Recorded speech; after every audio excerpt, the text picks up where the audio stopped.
ایک اس کا جو ہے جنگ، میدان جنگ وہ خارج میں ہے، نظر آتا ہے، مرئی ہے۔ اس میں کیا ہے؟ ایک طرف آدمی ہے اور ایک طرف شیطان ہے۔ آدمی کو حق کی تقویت پہنچانے کے لیے نیک بندے بھی ہیں، داعیان ہیں خیر کے، مبلغ ہیں بھلائی کے، اور ملائکہ بھی ہیں۔ دوسری جانب اس شر کو تقویت دینے کے لیے شیاطین جن و انس ہیں، عزازیل ہے شیطان اعظم، پھر اس کی صلبی اولاد ہے جنات میں سے، پھر اس کے ایجنٹ ہیں انسانوں میں سے۔ تو یہ سمجھیے کہ یہ چومکھی جنگ ہے، اندر باہر ہو رہی ہے۔ اب اس میں سمجھیے کہ یہ جو ابلیس کو اور آدم سے جو دشمنی ہوئی تھی، اس میں جو ہمارے باطل کی صف بندی اس وقت ہے وہ کیا ہے؟ باہر کی بات اب میں کر رہا ہوں، اندر کی نہیں۔ اندر تو نفس امارہ ہے اور روح ربانی ہے، روح ملکوتی ہے، جو ڈیوائن سپارک ہے۔ باہر جو ہے اس جنگ کا سپہ سالار اعظم عزازیل نامی جن ہے، جو بہت بڑا عالم اور زاہد ہونے کی وجہ سے فرشتوں میں شامل ہو گیا تھا۔ جنات میں اور فرشتوں میں زیادہ فرق نہیں ہے۔ فرشتوں کی تخلیق نور سے ہوئی ہے، جنات کی نار سے ہوئی ہے۔ نور اور نار عربی اعتبار سے ایک ہی مادے کے الفاظ ہیں۔ تو نار اور نور وہ بھی غیر مرئی ہے، یہ بھی غیر مرئی ہے۔ وہ بھی بہت سی شکلیں اختیار کر سکتے ہیں، یہ بھی کر سکتے ہیں۔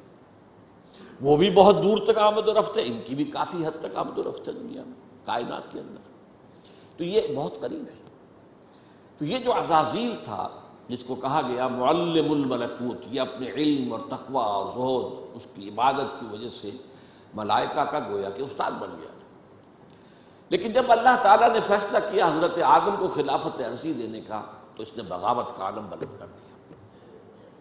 انا خیر منہ، میں اس سے بہتر ہوں، خلقتنی من نار وخلقتہ من طین، تو نے مجھے آگ سے بنایا، اسے مٹی سے بنایا۔ اس بدبخت کو روح نظر نہیں آئی جو آدم کی اصل فضیلت کی بنیاد تھی۔ مادہ تخلیق نظر آ گیا کہ مٹی سے بنا، اور مٹی ظاہر بات ہے آگ کے مقابلے میں گھٹیا شے ہے، انرٹ ہے۔ آگ بڑی ایکٹیو شے ہے، جلا دینے والی، پھونک دینے والی۔ اس عزازیل کے پھر ایجنٹ ہیں دنیا میں، انسانوں میں سے بھی، من الجنت والناس، اور انسانوں میں سے بھی اور جنات میں سے بھی۔ اور ان ایجنٹوں میں آج سے 1400 برس قبل سے سب سے بڑا ایجنٹ یہودی ہے۔ اس کی وجہ کیا ہے؟ عزازیل بھی برباد ہوا تکبر اور حسد کی وجہ سے۔ تکبر، میں زیادہ بڑا ہوں، اور یہ خلافت اس کو کیوں دی گئی، مجھے دی جانی چاہیے تھی۔ تکبر اور حسد۔ اور یہودی حضور کو رسالت دیے جانے پر تکبر اور حسد کی آگ میں جل گئے۔ یہ تو ہمارے پروپرائٹری رائٹس تھے، 2000 برس سے نبوت ہمارے ہاں چلی آ رہی تھی۔ یہ امی، یہ ان پڑھ لوگ، یہ جاہل، یہ اجٹ، یہ عرب، نہ خواندہ نہ کندہ تراش، ان میں سے ایک کو بنا دیا۔ تو ان میں یہ مشترک ہیں دو اوصاف، تکبر اور حسد۔ تو اس وقت سے دنیا میں عزازیل ملعون کا سب سے بڑا ایجنٹ یہودی ہے۔ اور کچھ عرصے سے، تقریباً 400-500 سال سے، یہودیوں کے ایجنٹ ہیں تمام عیسائی۔ یہ ایک لمبی داستان ہے کہ ان کے مابین کیا کشمکش رہی۔ یہودی دشمن تھے عیسائیوں کے۔ عیسائی جب تھوڑے سے تھے، یہودیوں نے پرسیکیوٹ کیا، ستایا، مارا، پیٹا، لیکن حواریین نے ثابت قدمی دکھائی۔ پھر یہ کہ to cut a long story short, چوتھی صدی عیسوی کے شروع میں ایمپرر کانسٹنٹائن، قسطنطین، وہ عیسائی ہو گیا، تو پوری رومن سلطنت عیسائی ہو گئی۔ اب عیسائیوں نے بدلے چکا یہودیوں سے، مارا، انہیں دبایا، انہیں گھیٹوز کے اندر بند کر دیا، ان سے سخت نفرت کی، شہروں میں آمد و رفت بند کر دی، لہٰذا ان کا وہ پرسیکیوشن کا شدید دور آیا۔ لیکن اسی دوران میں انہوں نے اپنے بڑے چالاک ہتھ کنڈوں کے ذریعے سے رفتہ رفتہ عالم عیسائیت کو رام کیا اور پھر ان کے اوپر سوار ہوئے، جیسے گھوڑے کو آپ صدا کر پھر اس پر سواری کرتے۔ تو یہ ہے در حقیقت صف بندی۔ یہی وجہ ہے کہ وہی سیر اقبال جو ہے اس نے دیکھ لیا تھا کہ عزازیل کو اب اندیشہ ہو رہا ہے۔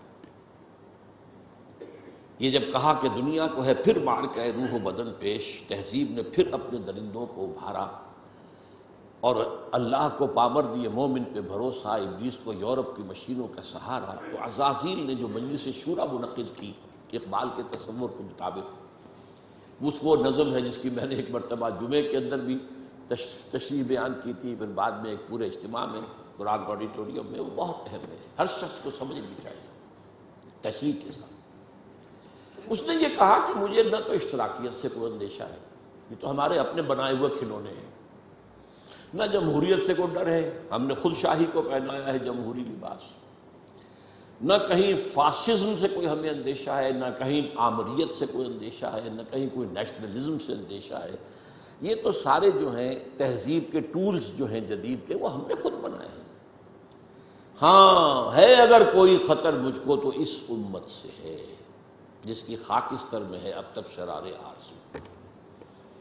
مجھے اندیشہ ہے تو امت مسلمہ سے ہے، محمد کی امت سے ہے، اگرچہ بجھی ہوئی ہے، دبی ہوئی ہے، لیکن آگ دبی ہوئی سمجھ، آگ بجھی ہوئی نہ جان، اس کی خاکستر میں ہے اب تک شرار آرزو۔ جیسے انگارہ اندر سے دہک رہا ہے، اوپر سے راکھ آ گئی ہے، تو وہ انگارہ نظر تو نہیں آ رہا، لیکن اس کا یہ مطلب نہیں ہے کہ اس میں آگ نہیں ہے، اس کی خاکستر میں ہے اب تک شرار آرزو۔ راکھ کے نیچے دبا ہوا انگارہ اور شرارہ موجود ہے۔ انفرادی سطح پر تو ابلیس نے کہا کہ خال خال اس قوم میں اب تک نظر آتے ہیں، وہ کرتے ہیں اشک سحر گاہی سے جو ظالم وضو۔ انفرادی سطح پر تو ایسے ایسے لوگ ان میں موجود ہیں کہ جو سحر گاہی جو ہے تہجد کے وقت جو ہے وہ روتے ہیں، اور اتنا روتے ہیں کہ گویا کہ ان کا چہرہ جو ہے وہ ان کے آنسوؤں سے دھل جاتا ہے، کرتے ہیں اشک سحر گاہی سے جو ظالم وضو۔ ہاں میری جو امید کی ایک کرن ہے وہ یہ ہے، جانتا ہوں میں یہ امت حامل قرآن نہیں، دس از دی رے آف ہوپ، یہ امت قرآن سے اپنا تعلق توڑ بیٹھی ہے، اور نمبر دو ہے وہی سرمایہ داری بندہ مومن کا دین، یہ بھی سرمایہ پرست بن چکا ہے، دولت کا پجاری بن چکا ہے۔ یہ میرے لیے رے آف ہوپ ہے۔ مادہ پرستی، دولت پرستی، سرمایہ پرستی، زر اندوزی، وَإِنَّهُ لِحُبِّ الْخَيْرِ لَشَدِيدٌ، ان دو لعنتوں کے اندر یہ مبتلا ہے۔ جانتا ہوں میں یہ امت حامل قرآن نہیں ہے وہی سرمایہ داری بندہ مومن کا دین۔ اور تیسری سب سے تلخ حقیقت، اس کے جو علمی اور روحانی جو رہنمائی کرنے والے لوگ ہیں وہ اندر سے خالی ہیں، کھوکھلے ہیں۔ جانتا ہوں میں کہ مشرق کی اندھیری رات میں بے ید بیضا ہے پیران حرم کی آستی، علماء ہیں اور صوفیاء ہیں اور پیشوا ہیں اور مسند نشین ہیں اور سب کچھ ہے، لیکن کسی کے آستین میں وہ موسیٰ والا ید بیضا نہیں ہے، خالی اندر سے کھوکھلے۔ اس کا نقشہ ایک حدیث میں آیا ہے جو لرزا دینے والی حدیث ہے، آج کا نقشہ ہے وہ بالکل۔ حضور نے فرمایا یوشک ویاتی علی الناس زمان، مجھے اندیشہ ہے لوگوں پر ایک زمانہ ایسا آ جائے گا، ذرا گنتی کیجئے کیسا ہوگا، لا یبقی من الاسلام الا اسمہ، اسلام میں سے اس کے نام کے سوا کچھ نہیں بچے گا۔ کہاں ہے اسلام دنیا میں؟ دکھاؤ، اجتماعی سطح پر دکھاؤ کہاں ہے۔ ولا یبقی من القرآن الا رسمہ، اور قرآن میں سے سوائے اس کے رسم الخط کے کچھ نہیں بچے گا۔ معنی کہاں ہے قرآن کے؟ خیر ہو رہی ہے، اس کی طرف پیش قدمی ہو رہی ہے تدریجاً، لیکن یہ جو اس حدیث کا جو ہے موقف سامنے ہے۔ مساجدہم عامرۃ، ان کی مسجدیں آباد تو بہت ہوں گی، بڑی بڑی مسجدیں، شاندار مسجدیں، عالی شان مسجدیں، بھری ہوئی بھرپور، جمعے کے اندر عیدین کا اجتماع، وہی خراب من الہدی، ہدایت سے خالی ہوں گی، ایک رسم پرستی ہو رہی ہوگی، ایک ریچولزم ہو رہی ہوگی، رہ گئی رسم ازاں روح بلالی نہ رہی، رہ گئے فلسفہ، رہ گیا تلقین غزالی نہ رہی، اور آخری بات علماؤہم شر من تحت عدیم السماء، ان کے علماء آسمان کی چھت کے نیچے کی بدترین مخلوق ہوں گے، من عندہم تخرج الفتنۃ وفیہم تعود، ان کے اندر سے فتنے برآمد ہوتے رہیں گے، فلاں کافر، فلاں یہ، فلاں وہ، فلاں وہ، اور فتنے ان کے اندر ہی جو ہے داخل ہوتے رہیں گے دوبارہ، یہ حدیث نبوی۔ بہرحال یہ صورت تو ہے، لیکن ابلیس عجیب بات کہتا ہے، وہ میں چاہتا ہوں سمجھ لیں، وہ فلسفے کا بڑا ایک گہرا مسئلہ ہے، عصر حاضر کے تقاضاؤں سے ہے، لیکن یہ خوف ہو نہ جائے آشکارا شرع پیغمبر کہیں، مجھے مسلمانوں سے اتنا خوف نہیں ہے کہ یہ دوبارہ شرع پیغمبر کو لے آئیں گے،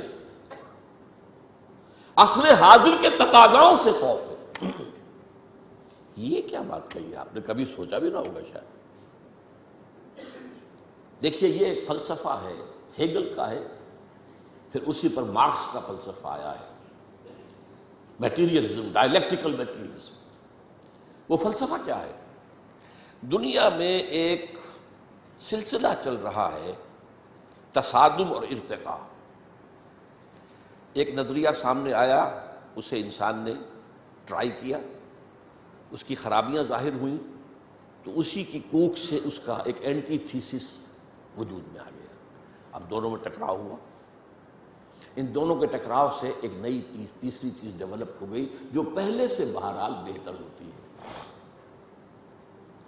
اب جو یہ نئی چیز بنی، یہ خود تھیسس بن جاتا ہے، کیونکہ یہ بھی آسمانی ہدایت پر مبنی نہیں ہے، اندھے بہرے مادے کا سفر ہے جو جاری ہے، مکمل تو نہیں ہوتا، حق کامل تو نہیں ہوتا، تو اس میں جو ڈیفیشنسی ہے وہ پھر اپنا ایک ری ایکشن پیدا کرتی ہے، پھر وہ تھیسس پھر اینٹی تھیسس کو جنم دیتا ہے، پھر ان میں ٹکراؤ ہوتا ہے، پھر آگے بڑھتا ہے قدم۔ یہ ہے جس کو کہتے ہیں ڈائلیکٹیکل میٹیریلزم۔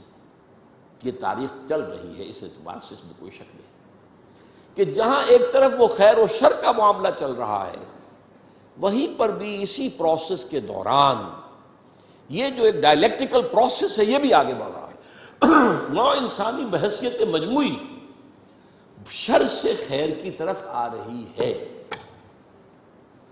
اب اس کی مثال لے لیجئے، پہلے دنیا میں بادشاہت تھی، جاگیرداری تھی، انسان مجبور، کسان غریب پسا ہوا، رد عمل پیدا ہوا، جمہوریت آئی، یقیناً بہتر بات ہے، لوگوں کو حقوق حاصل ہوئے، لوگوں کو عزت نفس حاصل ہوئی، ہم بھی انسان ہیں، یہ بھی انسان تھے، بادشاہ یہ کیسے ہم پر حکومت کر رہے تھے؟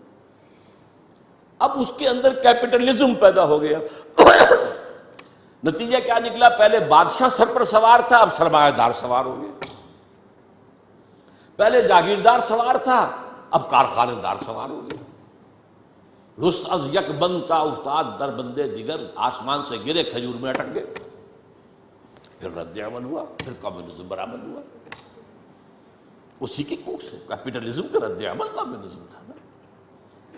اب یہ شکل ہے کہ جو چل رہی ہے وہ کمیونزم مر گیا ہے، اب انسان ایک دو راہے پر کھڑا، اب آگے کہاں جائے گا؟ یہ ڈائلیکٹیکل پروسیس کہاں جائے گا؟ مغربی دنیا سمجھ رہی ہے کہ ہمارا نظام ہی بس جیت گیا ہمیشہ کے لیے، ہمارا جو سیکولر، لبرل اور عوامی حاکمیت پر مبنی جمہوریت کا نظام، اور ہمارا جو پرائیویٹ اونرشپ اور انٹرسٹ اور بینکنگ پر مبنی ہمارا معاشی نظام، بس یہی بہترین ہے، جیت گئے، اب یہ فائنل جیت ہے، اینڈ آف ہسٹری۔ فوکویاما نے کتاب لکھی، اب انسان اپنی آخری حد کو پہنچا، جس پر پھر ہنٹنگٹن نے کہا نہیں، ابھی ایک تصادم ہونا ہے۔ اس نے تہذیبوں کا تصادم کا نام دیا تھا، لیکن ایک اور شخص نے بعد میں کہا نظاموں کا تصادم ہوگا۔ قرآن نے اس فلسفے کو بیان کیا ہے۔ یہ سورہ رعد کی آیت نمبر 17 ہے، وَأَنزَلَ مِنَ السَّمَاءِ مَاءً، اللہ تعالیٰ آسمان سے اتارتا ہے پانی. فَسَالَتْ أَوْدِيَةٌ بِقَدْرِهَا، تو تمام وادیاں بہہ نکلتی ہیں. چونکہ پہاڑی علاقہ تھا نا حجاز کا، اب بارش جب ہوتی ہے تو پہاڑوں پر سے پانی نیچے اتر کر وادی میں آتا ہے. جو وادی سوکھی پڑی ہوتی ہے وہ ایک گویا کہ نالا بن جاتی ہے، ایک دریا بن جاتی ہے. وَاحْتَمَلَ السَّيْلُ زَبَدًا رَّابِيًّا، اور یہ جو سیلاب آتا ہے اس کے اوپر جھاگ آ جاتا ہے، چڑھتا ہوا بہت نظر آتا ہے جھاگ. وَمِمَّا يُوقِدُونَ عَلَيْهِ فِي النَّارِ ابْتِغَاءَ حِلْيَةٍ أَوْ مَتَاعٍ زَبَدٌ مِثْلُهُ، اور یہ جو دھاتوں کو تپایا جاتا ہے آگ پر، سونا چاندی، تاکہ زیور بنائیں، کچھ اور چیزیں بنائیں، اس میں بھی جو میل ہے وہ اوپر آ جاتا ہے. میل اوپر آ کر اور وہ ایک جھاگ کی شکل اختیار کر لیتا ہے. کذالک یضرب اللہ الحق والباطل، اسی طریقے سے حق اور باطل کے درمیان تصادم ہوتا ہے. فاما الزبد فیذهب جفاء، تو جو اوپر کا جھاگ جگاڑ ہوتا ہے وہ تو ختم ہو جاتا ہے، سوکھ جاتا ہے. واما ما ينفع الناس فيمكث في الارض، جو لوگوں کے لیے بہتر شے ہوتی ہے وہ زمین کے اندر رک جاتی ہے، ٹک جاتی ہے. پانی زمین میں جذب ہو گیا، جھاگ ختم ہو. تو اسی طریقے سے یہ تھیسس اینٹی تھیسس کے ٹکراؤ میں جب سنتھسس ہوتا ہے تو بہت سا میل کچیل نکل جاتا ہے، ختم ہو جاتا ہے، اور جو انسانیت کے حق میں مفید تر شے ہوتی ہے وہ باقی رہتی ہے. یہ عمل جاری ہے، اور اقبال نے اصل میں اسی اعتبار سے کہا ہے کہ اسی عمل کا منطقی نتیجہ یہ ہے کہ اسلام آئے گا. ہر کجا بینی جہان رنگ و بو، آنکھ از خاکش بیورد آرزو، یا ز نور مصطفیٰ اورا بہاست، یا ہنوز اندر تلاش مصطفیٰست. اصل میں یہ جو عمل جاری ہے اور جس کے اندر کہ اچھی امیدیں ہیں انسان کی شامل ہیں، امیدوں کے چراغ جلتے ہیں کہ انسان کے لیے کوئی بہتر مستقبل آ جائے گا، تو جو کچھ اس میں خیر ہے وہ محمد کا عطا کرتا ہے، اور ابھی یہ محمد کی تلاش میں چل رہا ہے. یا ز نور مصطفیٰ اورا بہاست، یا ہنوز اندر تلاش مصطفیٰ، جائے گا وہیں پر اسی نظام. اچھا، اب جو میں نے آپ کے سامنے عرض کیا کہ یہ جو باطل کی صف بندی ہے، اس میں وہ جو پرانا ایک مقولہ ہے، نہ ہر زن زنست و نہ ہر مرد مرد، خدا پنج انگوش یکساں نہ کرد، تو اس صف بندی میں سب برابر نہیں ہیں. دیکھیے، عیسائیوں میں 3 تقسیمیں ہیں. ایک مذہبی تقسیم ہے، کیتھولکس اور پروٹیسٹنٹس، اور پھر پروٹیسٹنٹس کے اندر نیو کونس، یہ لفظ آپ پڑھتے ہوں گے، اور ایونجلسٹ آج کل سب سے زیادہ ایکٹیو. ایک تو ان کے درمیان اختلاف ہے. Number 2، Catholic. جب جان لیجئے کہ یورپ جو ہے، mainland Europe is Catholic nearly 100%. امریکہ اور برطانیہ یہ ہیں پروٹیسٹنٹس. پھر ان کے اندر بھی ایک تقسیم ہے، کچھ لوگ مذہبی ہیں، کچھ سیکولر ہیں، جنہیں پرواہ نہیں ہے، نہ کیتھولسزم سے پرواہ ہے، بحث ہے، نہ پروٹیسٹنٹزم سے، جیسے کہ ہر جگہ ہوتا ہے. ہمارے ہاں بھی ہے، ایسے لوگ بھی ہیں جنہیں کوئی خاص سروکار نہیں. کہنے کو وہ شیعہ ہیں، وہ شیعہ کیا ہے؟ کچھ بھی نہیں. کہنے کو سنی ہے، سنی کیا ہے؟ کچھ بھی نہیں. مذہب سے کوئی خاص سروکار ہی نہیں، تو کہاں کی شیعت، کہاں کی سنیت. اسی طریقے سے یہودیوں میں تقسیم ہے. ایک یہودی ہے مذہبی، پریکٹسنگ. ان کی تصویر اگر کبھی آپ نے اخبارات میں دیکھی ہو، لمبے لمبے ان کے بال ہوتے ہیں، اور خاص طور پر یہ قلمیں جو ہیں یہ ان کو وہ دے کر چھلے بنا کر لٹکاتے ہیں، بہت خوبصورت لگتے ہیں، اس میں کوئی شک نہیں. اور بال بڑے بڑے، اور سیاہ ہیٹ، اور لمبے سیاہ کوٹ. اچکن تو نہیں ہوتی وہ، لیکن یہ کہ کوٹ لمبے ہوتے ہیں. یہ یہودی ہے، پریکٹسنگ یہودی. پھر یہ کہ اگر یہ گھر پر بھی ہوگا تو اس کے سر پر ایک چھوٹی سی ٹوپی ضرور ہوگی، باہر نکلے گا تو ہیٹ ہوگا، بلیک ہیٹ، چھوٹی سی ٹوپی چپکی ہوئی ہوگی اس کی کھوپڑی کے ساتھ. یہ یہودی ہے، پریکٹسنگ یہودی. اور ایک سیکولر یہودی جنہیں مذہب سے کوئی سروکار نہیں، نسلاً یہودی ہیں، بس ٹھیک ہے. اور دوسری طرف ایک اور تقسیم ہے جسے بہت کم لوگ جانتے ہیں، سفیرڈین اینڈ ایشکنزیم. ایک یہودی وہ ہیں جو اصلاً یہودی ہے، یعنی بنی اسرائیل، ان کی رنگت زیادہ سرخی مائل نہیں ہوتی، بلکہ جیسے ہمارے ہاں گورے آدمی، بس جیسے ہندوستانیوں میں گورے آدمی، ایک ہے سرخ و سفید اور جو ہے یورپ کا، یہ لوگ ہیں اصل یہودی، یہ ایشیائی ہے، یہودی تو ایشیائی قوم ہے، یہ یورپین قوم تو نہیں، ان کا وطن تو فلسطین تھا۔ ایک ہے یہ سرخ انگاروں کے طریقے سے سرخ، یہ اصل میں یہودی نسل سے نہیں ہے، یہ اصل میں 7ویں صدی عیسوی میں ایک خاص حکومت تھی جو کہ آج کل کے بحیرہ کیسپیئن کے قریب تھی، ہاجر ایک قوم تھی، اس پر دباؤ پڑ رہا تھا ایک طرف عیسائیوں کی طرف سے کہ عیسائی ہو جاؤ، ایک طرف مسلمانوں کی طرف سے کہ مسلمان ہو جاؤ، اور وہ بادشاہ رہنا چاہتا تھا نیوٹرل۔ وہ جو دو چکی کے دو پارٹوں میں آ گیا تو اس نے ایک فیصلہ کیا، اس نے کچھ عیسائی علماء کو بلایا، کچھ یہودی علماء کو بلایا، اپنے ہاں مناظرہ کرایا۔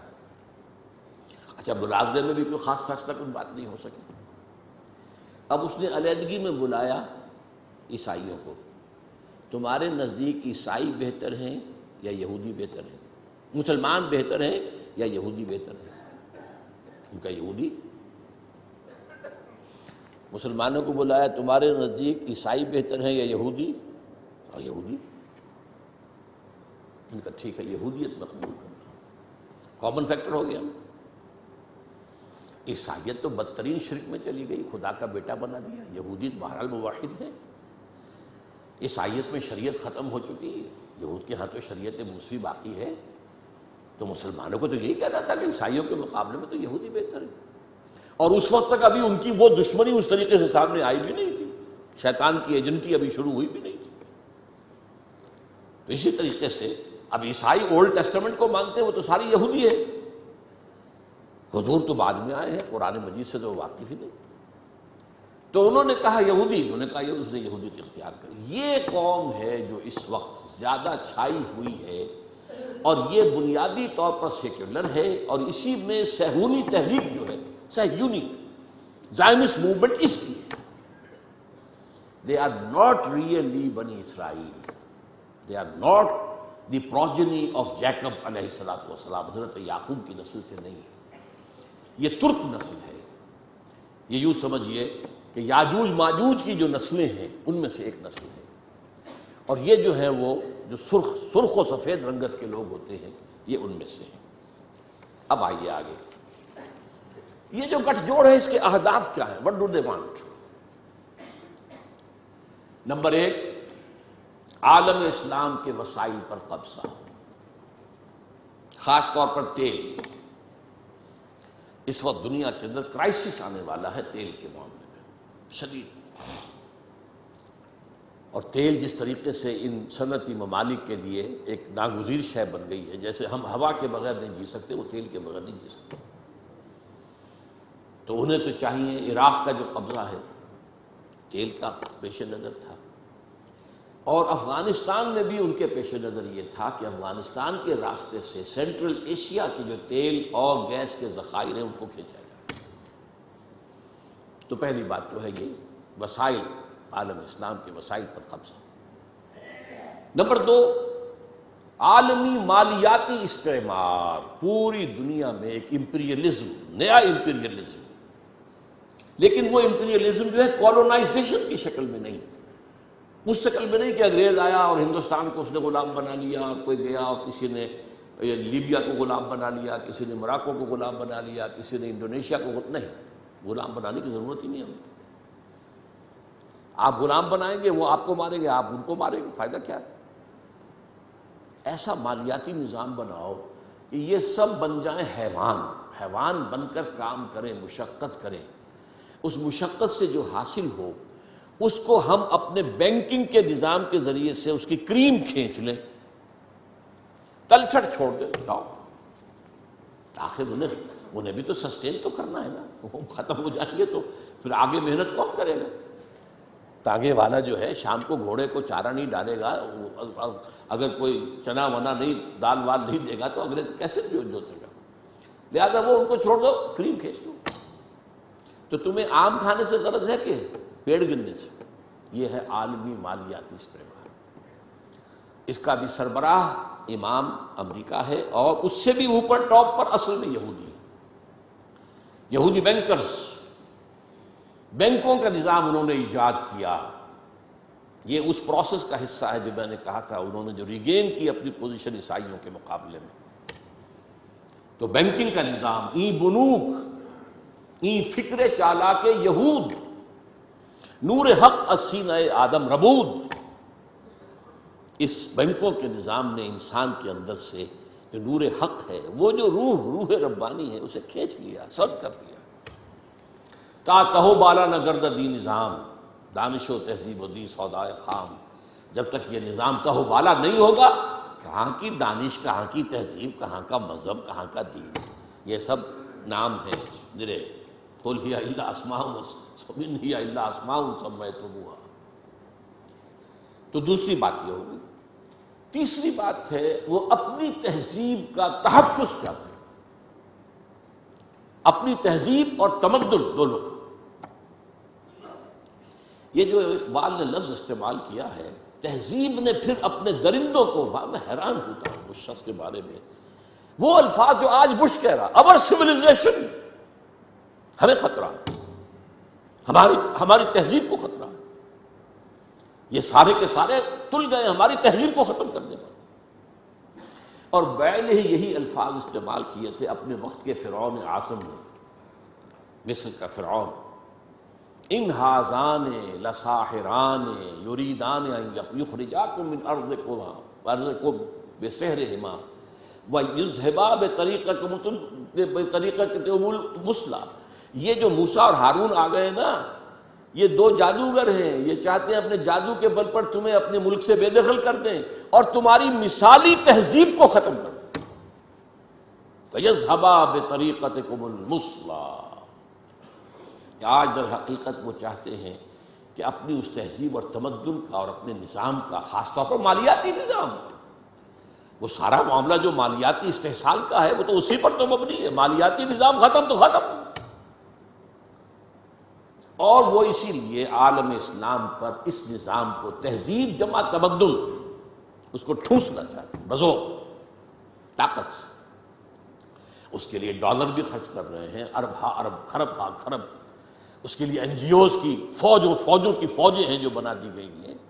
اس کے لیے نہ معلوم کس کس طریقے سے، کیسے کیسے ہمارے ہاں کے ٹیلی ویژن چینلز کو خریدا گیا ہے، اور ان کے ذریعے سے جو ہے وہ ساری اپنی ویلیوز کو پروپیگیٹ کر رہے ہیں اور اسلام کے شاعر کی بیخبری کر رہے ہیں۔ سارا کچھ ظاہر بات ہے، پیسہ ان کے پاس ہے، اقتدار ان کے پاس ہے، طاقت ان کے پاس ہے، وہ چاہتے ہیں۔ اور اب سے کچھ پہلے تک تو ایک معاملہ اور تھا، اب کچھ اور ہو گیا، یہ بھی نوٹ کر لیجیے۔ اب سے کچھ پہلے تک ان کا معاملہ یہ تھا کہ اسلام ایز اے مذہب سے ہماری کوئی دشمنی نہیں، ہم اسلام as a then, political Islam, یہ نظام کی بات جو تم کرتے ہو، یہ خلافت کا نام جو لیتے ہو، یہ ہم برداشت نہیں کر سکتے، نتھنگ ڈوئنگ۔ اب ہوتے ہوتے وہ یہاں تک آ گئے ہیں کہ اصل میں تو سارے برائی کے بیج ان کے خیال میں مذہب میں۔ اب ان کے جو رائٹرز ہیں اور ان کے بڑے بڑے جو لوگ مفکرین ہیں وہ کہہ رہے ہیں Islam in itself, Quran in itself, Muhammad himself is evil، نعوذ باللہ من ذلک۔ قرآن ایول ہے، اسلام ایول ہے، اور محمد ایول ہے۔ تو یہ ایک عظیم جنگ ہے اسلام اور مسلمانوں کے خلاف، اسلامی تہذیب و تمدن کے خلاف۔ وہ اس میں چاہتے ہیں کہ اسلام کی بیخبری کر دی جائے۔ نمبر 4 یہ، اسلام کے احیاء کے عمل کو ہر قیمت پر روکنا ہے، at any cost, come what may, جہاں بھی سر اٹھائے گا کچل دیں گے۔ یہ ان کا چوتھا ہدف ہے۔ 5واں، یہ ذرا لمبی سی بات ہے تھوڑی سی، یہ ہے ایک علاقائی پروگرام۔ ایک بہت بڑی جنگ ہونی ہو تو ہو، اور ہو جائے، اور جلد از جلد ہو جائے، آرمیگیڈون، نتیجے میں گریٹر اسرائیل قائم ہو جائے، تاکہ پوری دنیا میں جو ڈائسپورا میں ابھی اسرائیلی پھیلے ہوئے ہیں وہ آ جائیں یہاں۔ مسجد اقصی اور گنبد صخرہ گرایا جائے۔ تھرڈ ٹیمپل حضرت سلیمان کا بنایا ہوا معبد تیسری مرتبہ تعمیر کیا جائے، اس میں حضرت داؤد کا تخت لا کر رکھا جائے۔ وہ تخت آج بھی موجود ہے، ویسٹ منسٹر ایبے، برطانیہ کی پارلیمنٹ کے ساتھ جو چرچ ہے اس میں وہ رکھا ہوا ہے۔ وہ ایک پتھر تھا جس پر حضرت داؤد علیہ السلام کو بٹھا کر ان کی تاج پوشی کی گئی تھی، وہ رہا ہے، ہیکل کے اندر موجود رہا۔ وہاں سے ٹائٹس رومی لے گیا سن 70 میں اسے، روم سے گیا آئرلینڈ، آئرلینڈ سے آیا اسکاٹ لینڈ سے آیا برطانیہ، اب وہ وہاں موجود ہے۔ اور برطانیہ میں بادشاہ ملکہ کی کورونیشن جو ہوتی ہے اسی پتھر پر بٹھا کر ہوتی ہے۔ جب وہ آ جائے گا تو یہ چیزیں تو مشترک ہیں ان کے درمیان۔ آرمگیڈون، گریٹر اسرائیل، تمام دنیا سے اسرائیلیوں کو لا کے آباد کر دینا، اور ٹیمپل آف دی ماؤنٹ کی تعمیر اور اس کے لیے مسجد اقصیٰ اور گنبد صخرہ کو گرا دینا، اور تھرون آف ڈیوڈ لا کے رکھ دینا۔ اس کے بعد عیسائیوں کے نزدیک حضرت مسیح نازل ہوں گے اور اس تخت پر بیٹھ کر دنیا پر حکومت کریں گے۔ یہاں ہمارا ان کا عقیدہ کچھ آ کر مل جاتا ہے، اور اس یہودیوں کے نزدیک ان کا جو مسیحا جس کے وہ منتظر ہیں وہ آئے گا، جس کو ہم کہیں گے دجال، المسیح الدجال، ان کا مسیحا جھوٹا، وہ آ کر بیٹھے گا اور وہ دنیا پر حکومت کرے گا۔ یہ ہیں ان کے اہداف۔ اب دیکھیے میں تھوڑی تھوڑی تقسیم آپ کو بتا دوں۔ اس کے بعد کیتھولک یہ چاہتے ہیں کہ فلسطین میں ایک کیتھولک ریاست قائم ہو جائے، یہاں فرق ہے اب ان میں۔ یہودی چاہتے ہیں کہ اسرائیلی ریاست قائم ہو جائے۔ اچھا، کیتھولکس اور یورپینز اتنے زیادہ پرو یہودی نہیں ہیں جتنے کہ پروٹیسٹنٹس اور ایونجلسٹ اور نیوکونز ہیں برطانیہ اور امریکہ۔ ان میں تھوڑے فرق جو ہیں اس اعتبار سے رہتے ہیں۔ اب یہی وجہ دیکھیے کس قدر زمین و آسمان کا فرق ہوا۔ عراق کی جنگ کے لیے کوئی بڑا کولیشن نہیں بن سکا، امریکہ ہیڈ ٹو گو الون، زیادہ برطانیہ نے کچھ تھوڑا سا جو ہے وہ آسٹریلیا وغیرہ نے ساتھ دے دیا، باقی یہ جرمنی، فرانس، اسپین، کسی نے ساتھ نہیں دیا۔ اس لیے کہ وہاں کا معاملہ کیا تھا، عراق میں اصل میں دو چیزیں تھیں، تیل، اس کا سارا تعلق امریکہ سے تھا، اور نمبر دو اسرائیل کی پروٹیکشن، جس سے یورپ کے جو عیسائی ہیں انہیں بہت زیادہ دلچسپی نہیں ہے، وہ اس طریقے سے ان کے غلام نہیں ہے بے دام جیسے کہ پروٹیسٹنٹ سے، وہ شامل نہیں ہوتے۔ یعنی کیوں، سمجھنے کی بات ہے، کیا وجہ ہے؟ یہی وجہ ہے آپ نے دیکھا جو پہلی جنگ ہوئی تھی خلیجی، جب ختم ہوئی ہے تو جنرل شارس کرافٹ اس نے صاف کہہ دیا تھا، we fought this war for the defence of Israel. اور اب جیسے ہی اس جنگ کے اندر جیسے ہی فال آف بغداد ہوا، شیرون نے بدماش نے کہہ دیا تھا کہ ان قریب عراق پر ہمارا قبضہ ہوگا۔ اس سے اندازہ ہو جاتا ہے آپ کو کہ یہ جنگ کیا تھی، چونکہ اس جنگ کے ہدف یہ دو تھے، لہذا یورپ اس میں نہیں آیا۔ یہ سمجھنے کی بات ہے، کیا ہو رہا ہے، کیوں ہو رہا ہے، کس لیے ہو رہا ہے، یہ فرق کیوں۔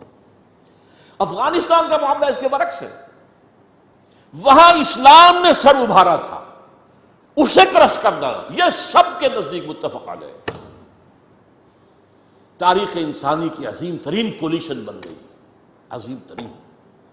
اس کے لیے اپنے ہاں کی رائے عامہ کو ہموار کرنے کے لیے اپنے ٹوئن ٹاورز خود گرائے بدماشوں نے، تاکہ غیظ اور غضب پیدا ہو جائے امریکی قوم کے اندر، اور وہ ہر طرح کی ہماری دولت جو ہے سینکشن کرنے کو تیار ہو جائے جنگ کے لیے۔